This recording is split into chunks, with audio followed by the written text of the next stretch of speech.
the day before or even last week. But you do remember all those days that an important event happened. How about March 23rd, 2010? Anyone know what happened on this special day? Alright, well if you don't, it's one of the most important days in our modern history. It's when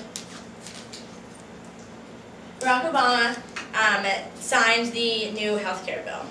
This has been a work of 98 years in the making and over 7 different presidents. The different presidents include Teddy Roosevelt, Franklin Roosevelt, Harry Truman, Richard Nixon, Lyndon Johnson, and Bill Clinton.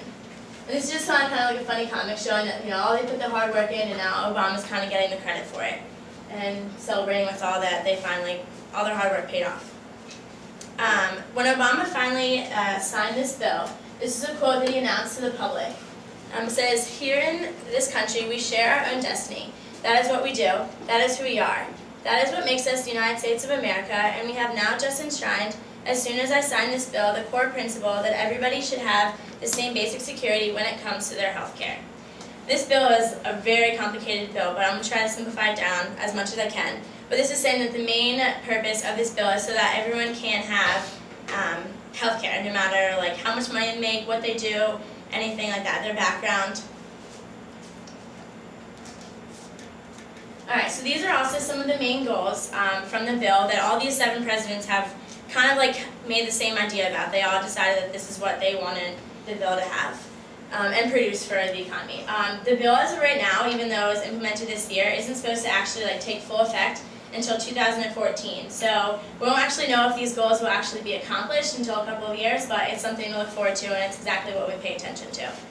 So that's to reduce long-term growth of healthcare costs for small businesses, to protect families from bankruptcy or debt due to healthcare costs, to allow for individuals to make choices on their particular doctors and their health plans, to invest in wellness programs for everyone, to improve quality of care even during an illness or traumatic event like a loss of a job, and to assure affordable quality health care coverage for all Americans.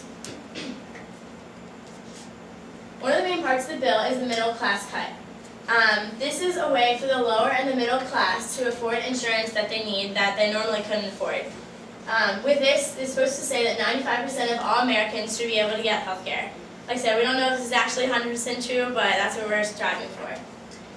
If people don't purchase their health care, then they'll be charged $695 annually. So it's to try to promote people to get health care, even though some people might be stubborn and think that they don't need it or it's not worth it for them. Alright, so one of the main problems is how will we deal with all this? If we're giving health care to all these lower income people that normally couldn't pay for it, where's all this money coming from?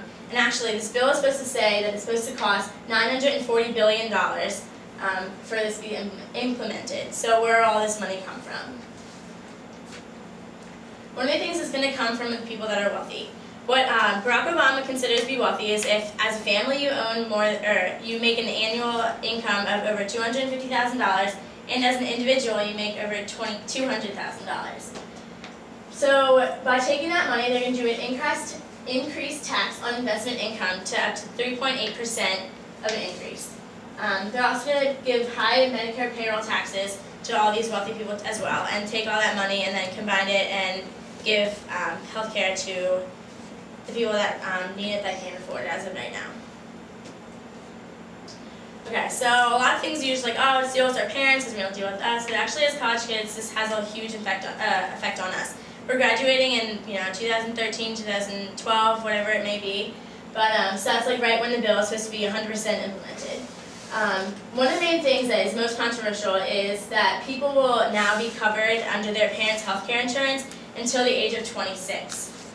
There's good and bads of both. I'm not trying to persuade anyone. This is just, to tell both ways. So the people that, agree with this might say that if they're under 26, that means, as soon as they get out of college, there's no stress.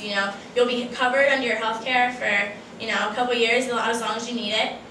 People that go against it might say, this is showing that we're being lazy, that, we want to influence the people as soon as they get out of college to get a high-paying job with a great salary that will provide healthcare benefits for you on your own.